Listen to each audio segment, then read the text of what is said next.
You are now entering the Take Up, a place to gather when the film is over. I'm your host, Joshua Ray, and I'm here with my co-host and managing editor of thetakeup.com, Andrew Wyatt. Hey, Andrew. Hello. Today we are now showing Renfield sucks. Yeah, it was not good. So bad. So a film that feels like, I feel like I've used this before, so maybe I shouldn't use it again. It feels as if like you just put something in ChatGPT and this is the result. There's Yeah. no identifiable humanity in it. And I'm not asking for that. I'm asking for something beyond like a mosaic of borrowed notes from a million different things, and they all come together in one really ugly movie. It's very disappointing because this is Chris McKay, the director of the Lego Batman movie, which is actually pretty awesome. Yeah. So it's not a guy who like doesn't know what he's doing, but I don't know. It feels like I described it as it's not a movie, it's a bunch of movie pieces rattling Mhm. around in a coffin. Like that's what it feels like. And very dead. Yeah, and like this is the problem, and I hate to sort of use other things to compare as a yardstick to compare something against, but it is unavoidable that in 2023, if you're going to make a vampire satire, you have to confront the fact that you're competing against What We Do in the Shadows, the film and the series. And it doesn't need to be What We Do in the Shadows, right? No. It's just like, if you're going to do it, you better be up to snuff, because it goes into a lot of different areas where What We Do in the Shadows would never go. So, I mean, the setup is Nicholas Hoult is playing Renfield.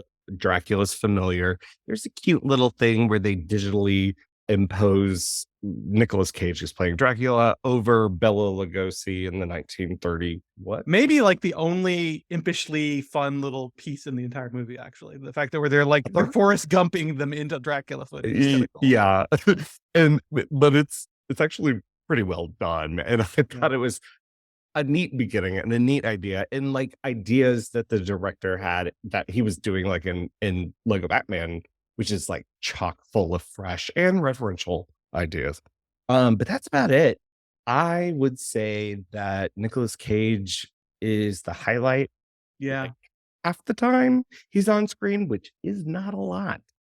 He's doing what Paul Rubens did in the original Buffy the Vampire Slayer movie, Right. and then cranking it up to Cagean levels.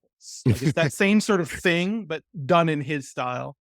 So I liked him, and I liked the sort of splatter stick approach to the action, where they just sort of like brain dead shit exploding into goo everywhere. Like I like that kind of over the top, but like that's it. Like that really has nothing else going for it. Yeah, that's all they've got. And there's one scene where Nicolas Cage, where Dracula confronts Renfield, and Renfield has been betraying Dracula by not feeding him like healthy, like a busload of cheerleaders as he wants, instead giving him just like awful people, which does not give him as much life, I guess. I get the impression. I don't know if it's a taste thing or a power thing.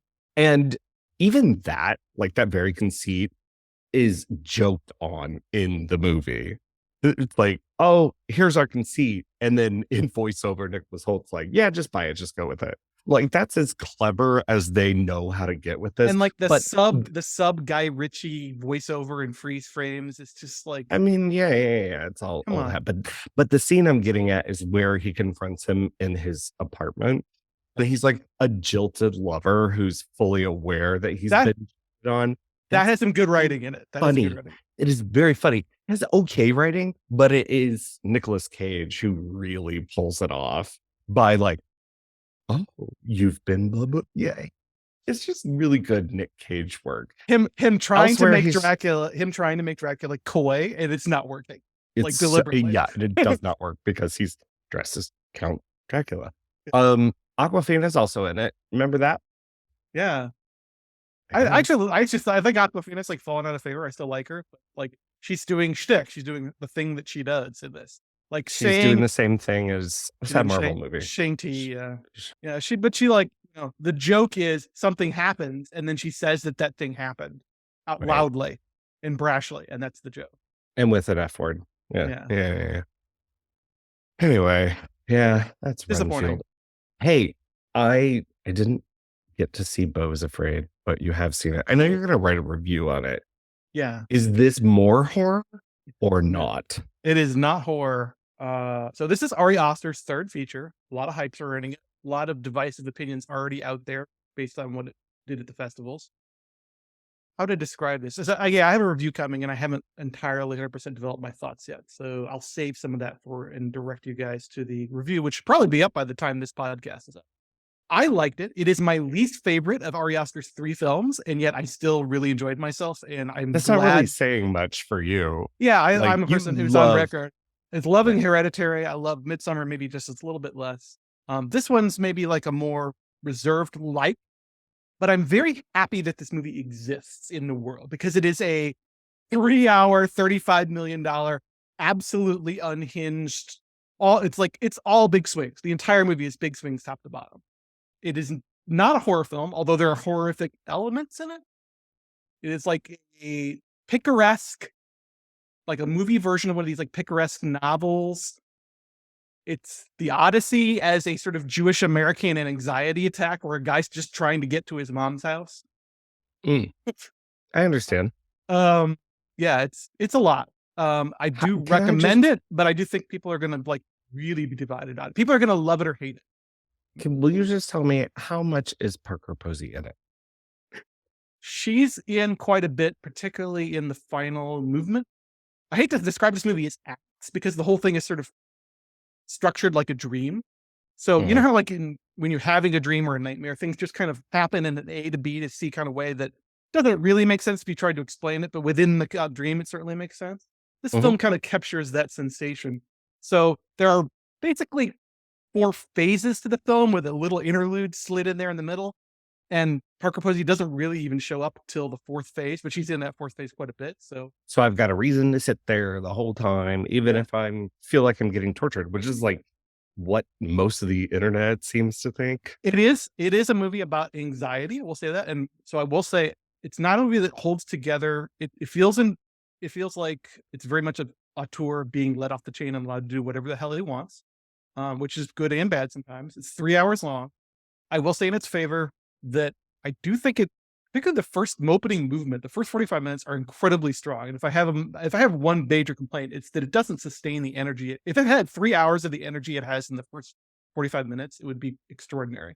Because that first 45 minutes is probably the best depiction of anxiety disorders from like a subjective viewpoint that I've ever seen in my entire life.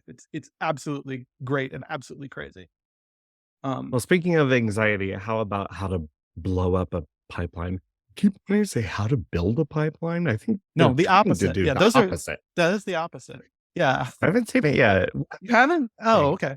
All I watch is Renfield. I reviewed this film a couple weeks ago. You can find my full length review on thetakeup.com. I'm maybe a little bit more colder on this than some of the critics. I think the reception of this film has been very good, and I kind of understand why it was a big festival hit. It's a very indie film, but made in this very like melancholic thriller style that like very clearly owes a debt to Michael Mann. Like there's some thief in there, but there's also some like retro, like mid-century noir, like gritty noir stuff in there. I feel like there's a little Kubrick's The Killing. There's a little Cercle Rouge. It has a cool vibe. I'm not sure. This is from Daniel Goldhaber, who directed an excellent horror film called Cam from a couple of years ago. He co-wrote it with a whole bunch of people. It's a big collaborative work. There's like 4 or 5 writers credited, and it's not the usual like Marvel movie going through a whole bunch of writers. This is like a bunch of people who deliberately collaborated to shape the script. One of whom is like the main actress in the film. So it's a very cool concept. I do think that if you're looking for like a good movie about the politics of direct action and the politics of climate change and the politics of radical environmentalism, this movie doesn't really give you anything. If that makes sense. Recalling Night Moves to me, maybe just because we just went through all of Kelly Reichardt. Yeah, I ended up mentioning, maybe that's just because I just recently saw it, but I did talk about, like, I think Night Moves is the superior version of the story. It has some similar vibes. I ultimately prefer what Kelly Reichardt did, which was to go in kind of a granola Portland hippie version of Crime and Punishment. Like, it's really about like Kelly horror. Reichardt version Yeah. of It's really like about horror, and it's more of a character study inside Sure. somebody's head about horror and guilt and paranoia. This is much more trying to be like a statement film. I guess that's what bothered me about it a little bit. I do really recommend it as a thriller. As a procedural about the title, would you blow up a crude oil pipeline? Like, this is a pretty awesome, like, if you like that sort of gritty procedural, where they don't explain anything, they just show you things and let you, the viewer, sort of, they don't hold your hand a lot. You kind of figure out as the team gets pulled together, Ocean's 11 style, and they sort of work out exactly what they're going to do.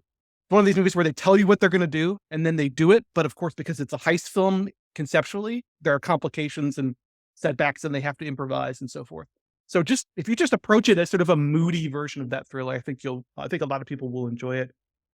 It is based on a nonfiction environmental manifesto, which is sort of weird. It's a piece of narrative fiction that was based on Andreas Malm's 2021 nonfiction book, which has the same title, which isn't really a story. It's his like manifesto called Call to Violent Ecoterrorism. And they turned it into a story about a bunch of specific people in this sort of fictional narrative. I think that's a little weird. And I think the film loses something in that translation. Like, you don't learn anything about the science of climate change. You don't learn anything about the moral arguments about direct action versus nonviolence versus defensive violence. You don't learn anything about the oil industry. All you sort of get is the logistics of this heist. So if that's enough for you, I do highly recommend it because it's a very good version of that thing. Did you see Air? No, I did not. I did. And it kind of reminds me of my feelings about Air, because it is a very polished Hollywood product. It comes from, Matt Damon and Ben Affleck and they're reteaming. And now remind me, this is about like Nike landing Michael Jordan as Michael Jordan, right? Spokesman brand. So not only do you're anticipating that the entire time, about the journey there and the steps that they have to take as the lowest rank in market share for athletic wear and become Nike and have the flagship shoe for an entire sport and maybe the entire world, the Air Jordan. And the anti-capitalist in me is like, gross. I don't even want to get near that. Why would I cheer for these people?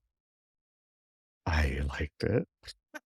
Well, to me, that's the sign of a good film. I mean, this applies to like anything, I think, is that if a film can get you to care about something that you shouldn't care about, that to me is a sign of success. Yeah. And it's a very typical upstart corporate story. And you can translate that directly to like an athlete's story or a politician's story. Like, you have seen this again and again and again, but there's a freshness to it. Like, it's really well structured and has really well sketched characters. I think a lot of that is owed to the cast. You have Jason Bateman in here. You've got Chris Messina has the like best rant at someone. I forget. There's something about chewing up and spitting out his balls or something like that. And you're still just very endeared. But I have to tell you, Viola Davis plays Michael Jordan's mother. I've heard she runs away with it. Just absolutely steals it from the second she walks on the screen. She has just this great reserve of power and doesn't have to do a whole lot. It sort of gets the film's thesis whenever she bargains that Jordan should get a share of the profits for the Air Jordan. So this also a little bit about, the underdog getting a seat at the table, but also a piece of the pie. I've heard some comparisons to Moneyball, not in terms of style, like Bennett Miller's Moneyball, which has a different style, but in the sense that like it's very much about the logistics of the deal making and so forth. The idea that I've seen the comparison, and I'm not making this comparison. I saw some other critic make it, but I thought it was interesting. In the same way that you don't actually see hardly any Oakland Athletics games being played in Moneyball, you don't see Jordan in Air. It's a really odd decision that you do have Michael Jordan in the rooms, but he's obstructed and he says nothing. So Oh, he's not a that's a little presence weird. in it. Yeah. And I don't know if it's like reverence for him or like kind of mythologizing because he is a human. And it takes, steps at the beginning to actually walk you through Jordan's career. And you see his face. And I don't know if they wanted to do that and also didn't want to show his face or just completely remove him from the narrative. But it's a really odd move that Yeah, just that's a weird way to suddenly, do it. That's a weird way to yeah. do it. I'm And I guessing that mean, there has to be some rights issues right there with the use, even if you're casting an why? actor.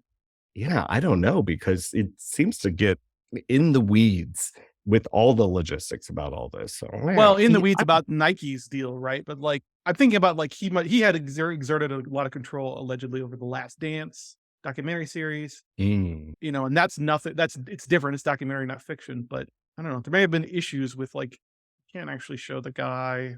I don't know. yeah. Well, I'll tell you, they didn't show him, but they sure did throw some numbers at us as far as money, and I'm Well, still solid, anti-capitalist, solid but Ben Affleck directorial.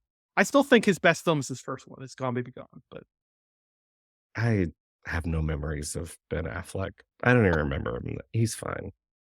He's just got these really weird, like insert shots of what are the Rubik's cubes? Like, uh, what do you do? We know it's the 80s. Stop reminding us it's the it's 80s. the And it's wall to flashing wall neon with sign that says it's the 80s, it's the remember? 80s. Right. Right. I don't know. So how do you like this for a transition? Speaking of great auteurs like Ben Affleck, out the Dardenne brothers' new film. I'm fired. Have you seen it? No, Oh, no, I want to. are I you a want fan? Are you a because fan I of am them a normally? fan. Yeah. Yeah, I am a fan. I'm not like a rabid, but I think The Kid with the Bike is my I favorite love that of one. theirs. I love that one.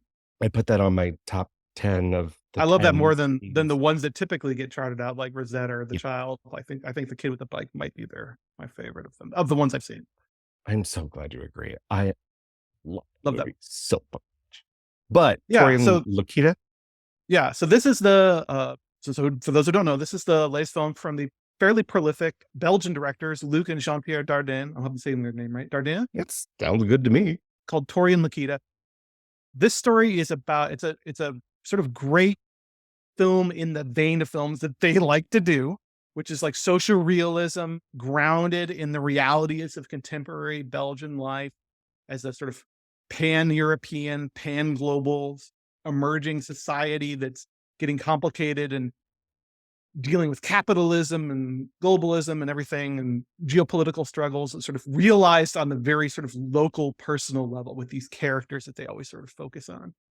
This particular film is about an older teenage girl, Lokita, who is in Belgium with a boy, Tori, who the film suggests, it never comes states outright, that it still suggests that they are not actually biological brother and sister. Tori has been given asylum in Belgium as what's called a sorcerer child, which is that he had to flee Cameroon. So they're both from Cameroon, is what I gather from the film. And he had to flee Cameroon due to being like identified by some superstitious locals as being like a witch child or a sorcerer child. And I guess there's a special provision in the European Union or in Belgium specifically that gives asylum to children who are sort of rescued from these situations. He has brought his quote unquote sister Lokita along. The film sort of begins in media res when they're already settled in Belgium somewhat and trying to deal with their situation. Lokita basically is having to defend the falsehood that she's created, that she's his biological sister. Like the idea is that if he has asylum and she's his sister, she gets to come too. She gets to settle permanently in Belgium too. They're trying to prove that. They're having a difficult time proving that. It probably isn't true. But to what the Dardennes are doing, it's really irrelevant because you see that the bond that they share is so close. It might as well be like a brother-sister bond. And the two actors that who both star in it, who are sort of just both complete unknowns, like the Dardennes often do, they're spectacular at creating this like completely instantly credible sibling bond. So like even if you don't buy their story, you buy that they have this very close relationship. And the film is largely about like them trying to navigate the process of all these different competing interests battering them at once. They have the human smuggler who basically brought them to Belgium originally, still wants to like get paid the back money that they owe to him. They have no real way to make income. He's trying to go there. She's trying to send him, the young boy, to school. She's trying to also like run a side hustle at night where they both run drugs for like a local gangster. And it's about all these competing interests. She gets sucked into this proposition in order to get like a viable ID or something. She gets sucked into this proposition where she has to go work at a grow house out in the hinterlands for like 5 weeks, and she's like trapped there. She can't leave. It's a really, so it's very Isn't much this like 83 minutes? yes. So I mean that's part of what the Dardennes do so well is Yeah. like with minimal expository dialogue, with minimal gestures, they create these very instantly believable, immersive situations. Textured, Yeah, it is a very angry film. I will say that in the sense that Hmm. what the Dardennes are trying to do feels like a very messagey movie by the end. And the way I described it is so many of their films are kind of like the messages. Does Belgium suck? Actually, I think Belgium might suck. This movie is very much a forthright, fuck you, Belgium, for doing this, for putting people in this situation where they feel like they have to do these things and have to go through these ordeals. It almost plays like a thriller. There's a lot of like sequences where Tori is trying to like sneak into the grow house where he knows Lakita is, and you're kind of watching on tenterhooks as this little boy all of sort of their navigates films feel tense. very tense, and like how we were talking about Kelly Reichardt's films as stealth suspense films. Yeah, They do very low-key much stealth. feel like that. Get the bike, maybe not as much. I don't know, because you love the kid. Is the kid with the bike gonna be okay? Is the So- bike okay? That's maybe like the only so I do highly recommend it. It's actually playing at the Alamo right now. I think it's probably going to be on VOD shortly. Well, but the planes, I don't know what that is. Who is that? What is that? It's on Mubi, though, Yeah, right? yes. So this Okay, is I a have movie. that. This is an Australian film called the Planes. Speaking of 3-hour films, that movie is 3 hours long. Woohoo! If you described it to somebody, they would say, "I have no interest in this." So it's a docu-fiction film created by a first-time I'm filmmaker. in. Yeah, I think this is your kind of thing, actually, but I think this is a hard sell to some listeners out there. So this is an Australian filmmaker named David E. Steele. He's never made a feature film, as far as I can tell. The Too Long Didn't Read version is he just puts us in the sort of back seat or on the armrest of a car of a lawyer in Melbourne, and he gives us the period when this lawyer drives home every day from his office to his home on sort of suburban Melbourne. And that's the whole movie, is these 15 to 10 minute segments of that drive home. And so there's like, it's rush hour. So there's like a lot of action, quote unquote, just him sitting in traffic in taillights doing nothing. Listening to the Hell radio. Hell yeah. I love this movie already. So the texture, what's fascinating about it to me is it's very much a movie about that. People overuse the word liminal, right? But this isn't a liminal space, it's a liminal time. It's that commuting I mean, I say this as somebody who commutes for 2 hours every day. Like, this is the space when we're not actually doing anything. And we've tried to fill our lives with podcasts and radio and all sorts of other things to fill that and space. having a podcast. Wait, you commute for 2 hours a day? Usually about an hour there, an hour back. Yeah. No. N-O. N-O. If they're listening, Andrew deserves a raise. So the interesting thing about this is the way that the filmmaker creates texture. So like if it was just like Andy Warhol style experimental film where nothing really happened, like that would be one thing. But the amazing thing is he uses the sort of very limited component. There's a few insert sequences from other things, like drone footage and so forth. I actually kind of prefer it when it stays very tightly tethered to sort of, we actually never see the driver's face until the end of the movie because it's tethered right. The camera is fixed right there on the armrest, looking forward through his windshield. So his face is somewhat obscured. This is all docufiction. This is a real, a sort of non-professional actor who's kind of playing himself. the filmmaker met this guy and he's basically said, I want to recreate the drives that we took when we were called carpooling home from work all those years. I want to recreate our conversations in kind of miniature. So the genius of it is that about 50% of the time he has a traveling companion. He has a younger man played by the director himself, who's carpooling in the car with him. So we get to have conversations. The younger man is not talkative. The main character, the protagonist, is. So he's a very effusive character, and we get a lot of his like life story sort of spilling out in snippets during these drives. He also listens to the radio. He has conversations every day after work. He calls his mother and his wife on the phone, but he has iPods in, so we never hear their side of the conversation. We only hear the things that he's saying to them. We kind of piece together what's happening. This sounds like your jam, right? It's Stephen Knight's Locke by the Harvard Yes. Ethnographic Sensory Lab. I thought of Locke. It's like a very art. Yeah, Monica Mana and yeah, Locke. Harvard Ethno Lab is exactly the way I think of it. Ethnographic Sensory Lab. They have a new movie coming out soon, which I'm probably going to talk about. That's coming to Webster, and I'm excited to see inside that body. So I really appreciate it. So I'm talking a lot about it, but I don't want to oversell it because it is 3 hours of like a lot of non-action. So I really admire it. It's on Mubi right now. So if you have a Mubi subscription, either independently or over the top on another service, you can watch it for free right now. Very cool. Very cool. Definitely slotting into my sort of early top 2023 list that's resolving. I've got one too. Oh yeah. But it's very different. It's very different.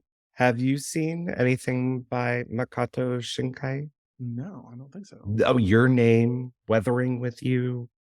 Oh, yes. I love Your Name. Okay, I didn't recognize the name. Yeah, no, Your Name was like the biggest sensation in Japan and, around the world. I definitely saw it in theater. Suzume, his latest film, which is in wide release, is, I feel like an improvement or even maybe a perfecting of things he was after in Your Name, Weathering with You.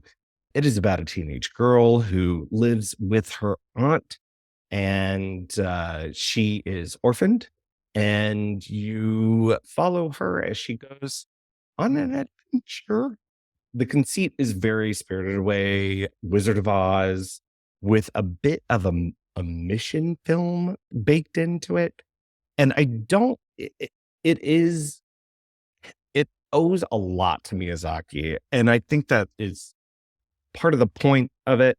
It is about someone who is dealing with grief. Miyazaki deals with that quite a bit. It is about space, time, memory.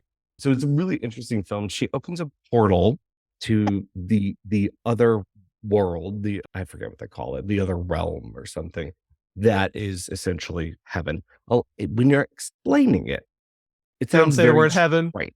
They don't say the word heaven. They do not, but it is the other side. A lot of it sounds very trite. For me, it did not play that way at all. She sort of immediately falls in love with this hot dude. There's always a hot guy. Yeah, and follows him around. And what they find is within these sort of destitute areas around Japan are these portals to this other side. And she gets very much entrenched in his role as what they call a closer. So these portals open, and those sort of create this huge. My jaw dropped when this thing first. I'm reading the summary while you're talking. This sounds crazy. It is, and it is fantastical and fantastic and fantasmagorical. Literally, when you've got like the worm shooting out into the sky, and if it falls before they close this portal, then a natural disaster occurs. So there's a bit about the earth in there. There's bits of Mononoke. There's bits of do you feel Spirited Away, but it is bifurcated in a very interesting way too. And the first half is really the entire film is a journey, and you are following a map on a phone from the southern tip of Japan all the way up through Tokyo. So it's a road. It's a lot. Yeah, I'd say it sounds like a road movie too. It's a What lot do you of think? things. Would you say that this is Makoto making like his Ghibli homage film, or his film like most influenced by Ghibli, or what? Yeah, most influenced by, but it still retains his very, love story manga as Yeah, shouju. That vibe is very there. teenagers in love. Teenagers in love. It is very present. I'm a very And cynical dude, but I am not made of stone, and your name got to me. your name didn't get to me as hard as this thing did. Ooh, wow. By its end, it is rough. And great Um, animation, I'm assuming. Like this, we sort of just it's come to gorgeous. expect. It's absolutely gorgeous. Yeah, it's sitting pretty well with me, and I think in describing it, it is a very difficult thing to describe. A lot of critics have called it overplotted. I didn't feel that way watching it. All of it felt very I naturally mean, devised. that's like the most generic anime complaint you could possibly make. Yeah, throw a Right, dartboard right. and hit an overplotted anime film. Like Right, you right, gotta right, take right. that with the genre, I think. But it's a I mean, lovely movie. Well, it's this interesting. one, I'm excited this that one's you super can special. go to a multiplex in St. Louis, Missouri, and see Yeah. an anime film. It's kind of a cool Yeah. moment that we're at now. And typically, you'll get a choice of subtitled or dubbed. I saw it with subtitles. You know, as with Should do. cinephiles You should do. prefer. You should do it that way. Cinema. Also, I'm All going right. deaf, so That's no a matter lot of what. movies. Yeah. All right. You're gonna see one of mine. I'm gonna see one of yours. I'm Okay. gonna watch Tori and Lakita. I know I will. Yeah. I'm just Get ready to cry a little by the end. yeah. Well, if you go see Suzume, you're gonna cry too. Hmm. Hey, before we go, I wanted to plug an upcoming event. I'm now programming a series at the Arkin Cinema and Bar called Counter Program, typically Friday night, and it is expressly to link or counter against a new release upcoming this Friday, which is 21st. Evil Dead Rise is coming out, and that's Evil Dead in a High Rise. And I was like, you got to see Cronenberg's Shivers, man. Is that the premise of Shivers? This is one of the early Cronenbergs I've never seen. So, like, give me the nickel summary. It is a communicable disease. It is a sexually transmitted disease. It's also little bugs. Ooh. And it's when Cronenberg is still like, this is his debut feature. I mean, he had quote unquote feature length films, Crimes of the Future and Stereo before, and Fast Company. I think that all of those are around an hour, but this is like proper feature lengths. And it's a nasty, brutal piece of work, as you would expect. It's Cronenberg in his exploitation era before he got a little bit more, I don't know, mainstream, I guess you would say. And you want to call The Fly mainstream. Fly's 20th Century Fox with Jeff Goldblum. No, I mean, he's still gnarly as hell. He's always been himself, and he can't be anything but, even when he's doing Young and what's his tits? Come on. Jung and Freud, yeah. Jung and Freud. Right. Dangerous Method, yeah. Good film. But it's going to be a really good time. So I hope you come out. There's tickets at arkincinema.com. Is there skin peeling? Is there skin peeling in this movie? Yeah, there's all kinds of ooey gooey shit. I'm a little gun shy ever since like the Cabin Fever Crazies remake phase. Oh my God, Cabin Fever when she's shaving her legs. Yeah. Like, never forget. It was a tragedy in my childhood. But in May, Fast 10, Fast X, the new Fast and Furious film is coming out. Vin Diesel talking about family. That's all we really need to know. Family. And in my head, I had this song, We Are Family. And I'm like, that's in a movie where they're going on a road trip. Oh, it's To Wong Fu, Thanks for Everything, Julie Newmar. Also the Birdcage. Well, it's kind of like a gay anthem for the 90s. Well, let me bring this back around. Let me bring this around 180 degrees real quick, though. Okay. Nathan Lane is in Beau is Afraid, playing the straightest Ned Flanders, squarest dude you could imagine. It's amazing. Time is a flat circle. Anyway, it's going to be a lot of fun.